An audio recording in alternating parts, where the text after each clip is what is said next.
Hello, કેમ છો? મજામાં ને? હું આજે તમને બ્લાઉઝ બનાવતા શીખવાડીશ, એ બી કટોરીવાળો બ્લાઉઝ.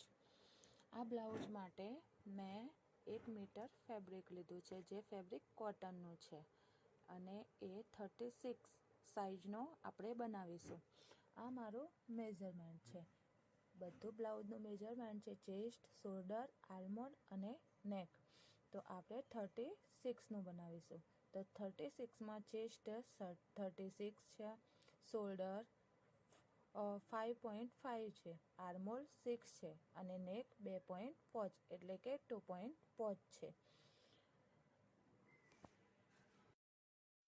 મેં કટોરીવાળું બ્લાઉઝ બનાવવા માટે પૂરો 1 મીટર ફેબ્રિકને ખોલી દીધું છે અને એને આપણે હવે કટિંગ એન્ડ સ્ટિચિંગ કરીશું.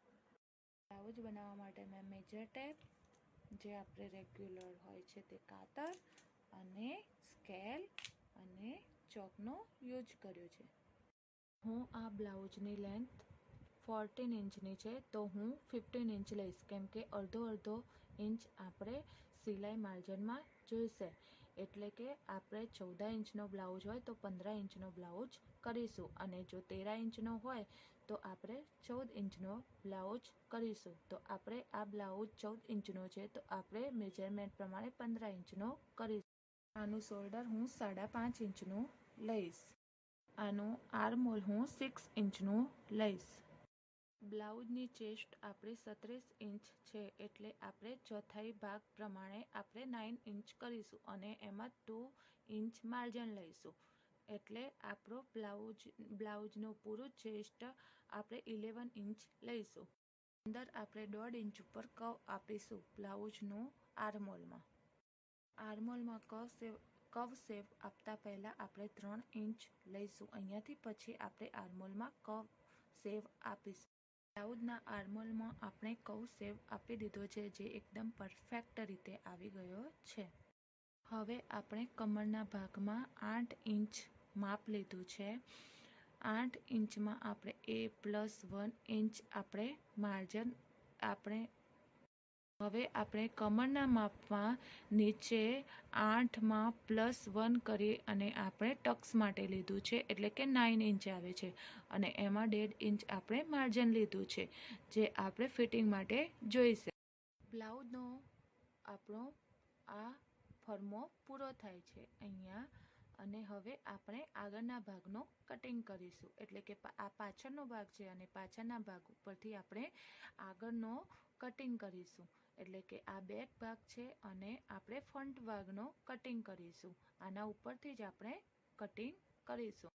મારું કટિંગ થઈ ગયું છે. હવે આપણે આ બેક ભાગ છે, હવે આપણે ફ્રન્ટ ભાગનું કટિંગ કરીશું. એટલે કે બેક ભાગ ફ્રન્ટ ભાગ ઉપર મૂકી અને આપણે એનું કટિંગ કરીશું. મેં બેક ભાગને ફ્રન્ટ ભાગ માટે કટિંગ કરવા એકદમ રેડી કરી દીધો છે અને એના નીચે મેં 1 ઇંચની માર્જિન રાખી છે. એટલે કે આપણે કટોરીવાળો બ્લાઉઝ બનાવીએ તો 1 ઇંચની માર્જિન રાખવી જરૂરી છે.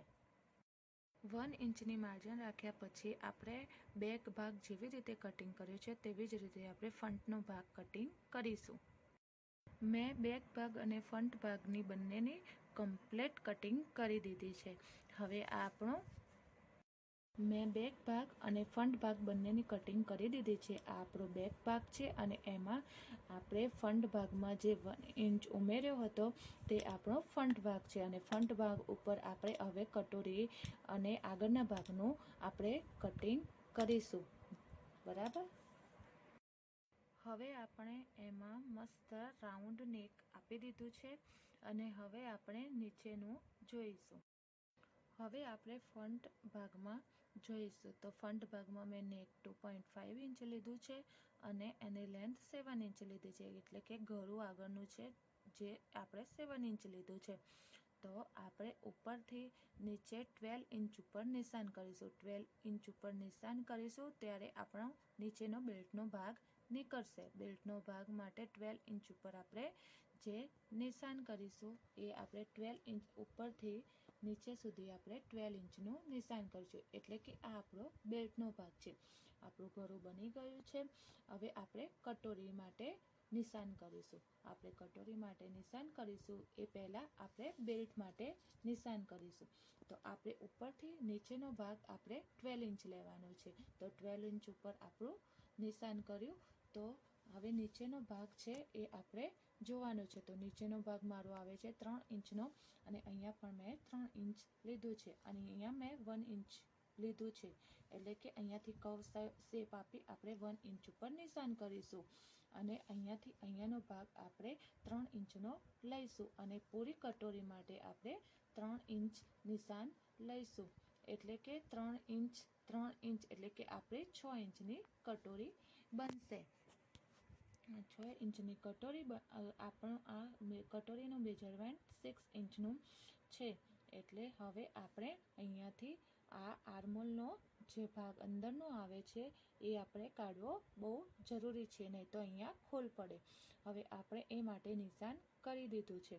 હવે આપણે જોઈશું કે કટોરીનો શેપ કેવી રીતે આપવો. તો અહીંયાથી જે આપણે આર્મહોલ માટે જે નિશાન કર્યું છે ત્યાંથી અહીંયાથી આપણે અહીંનો ભાગ 2.5 ઇંચ લેવાનો છે. તો 2.5 ઇંચ ઉપર આપણે નિશાન કર્યું. 2.5 ઇંચ ઉપર નિશાન કર્યું અને અહીંયા આપણે 7 ઇંચ લીધું હતું ત્યાંથી આપણે 1 ઇંચ ઉપર નીચેથી ઉપર 1 ઇંચ ઉપર નિશાન કર્યું. તો અહીંયાથી આપણે 1 ઇંચથી ગોળાકાર આપી અહીંયા 2.5 ઇંચનું નિશાન છે ત્યાં ગોળાકાર આપી આપણે અહીંયા નીચે જે 6 ઇંચનું લીધું હતું ત્યાં આપણે ગોળ રાઉન્ડ આપીશું. હવે ગોળ રાઉન્ડ આપી દીધો છે તો આપણે કટોરી પૂરી થઈ ગઈ છે. બેલ્ટનો ભાગ પણ નીકળી ગયો છે, ગળું પણ નીકળી ગયું છે. આર્મહોલમાં જે આપણે અંદરથી લેવાનો હતો કર્વ શેપ એ પણ આપણે લઈ લીધો છે. તો આપણો ફ્રન્ટનો ભાગ આખો ઓકે થઈ ગયો છે. હવે મેં આ ફ્રન્ટ ભાગનું કટિંગ એકદમ મસ્ત અને સરસ રીતે કટિંગ કરી લીધું છે. હવે આપણે આ જે કટોરી છે એ કટોરી કાઢી અને આપણે મેજરમેન્ટ પ્રમાણે કટોરીનું માપ લઈ અને કટોરીની કટિંગ કરીશું. હવે મેં કટોરીને ફેબ્રિક ઉપર ગોઠવી દીધી છે કે આપણે આ કટોરી ઉપરથી આપણે મેજરમેન્ટવાળી બ્લાઉઝ માટે જે કટોરી બનાવીશું એનું આપણે માપ લઈશું. હવે આ કટોરીને મેં કટોરી જે ફેબ્રિક ઉપર મૂકી હતી એ હવે આ કટોરીને મેં ફેબ્રિક ઉપર મૂકીને પરફેક્ટ રીતે એનું મેજરમેન્ટ લઈ લીધું છે.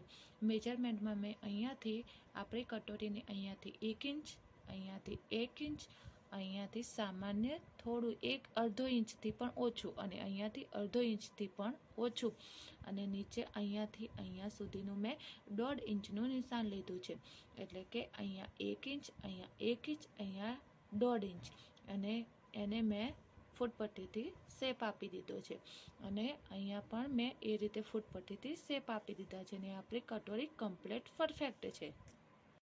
હવે આપણી જે કટોરી હતી એ કટોરીને હું લઈ લઉં છું અને આ જે કટોરી છે એ આપણી એકદમ પરફેક્ટ રીતે કટોરી છે જેને આપણે બ્લાઉઝમાં યુઝ કરીશું. અને હવે મેં કટોરીનું કટિંગ કરી લીધું છે. હવે આપણે બેક સાઈડનું ગળું કેટલું રાખવું, આપણે જો ડીપ રાખવું હોય તો એનું કેટલું મેજરમેન્ટ લેવું એ આપણે જોઈશું.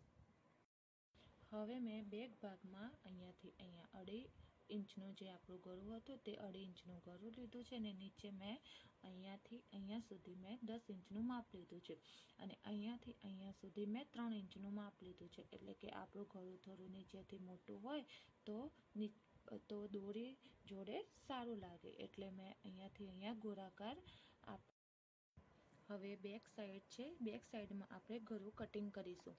તો બેક સાઈડમાં મેં અહીંયાથી અહીંયા સુધીનું એટલે કે આપણું જે નેક હોય તે આગળ આપણે 2.5 ઇંચનું લીધું હતું તો પાછળ આપણે 2.5 ઇંચનું લીધું છે. 2.5 ઇંચનું અને આની લંબાઈ લીધી છે 10 ઇંચ. એટલે કે આપણે આમાં પરફેક્ટ રીતે રાઉન્ડ શેપ આપી દીધો છે. એટલે કે મેં અહીંયાથી અહીંયા સુધી 2.5 ઇંચ અને અહીંયાથી નીચે સુધીનો મેં 3 ઇંચ લીધો છે. એટલે આપણું ગળું છે એ નીચેથી થોડું મેં બહાર નીકાળીને રાઉન્ડ શેપ આપ્યો છે.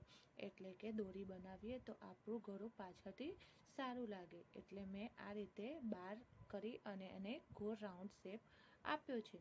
હવે આપણો બેક ભાગ પણ આપણે કટિંગ કરી લઈશું. હવે આપણો બેક ભાગનો ગળો મેં કટિંગ કરી લીધું છે, એટલે કે હું એને ખોલીશ તો આ રીતે શેપ આવશે ગોળ ગળાનો, અને ગળો એકદમ સરસ લાગશે. જ્યારે આપણે સીવીશું, એમાં પાઇપિંગ મૂકીશું, ત્યારે આપણો ગળો એકદમ સરસ રીતે બનેલું હશે.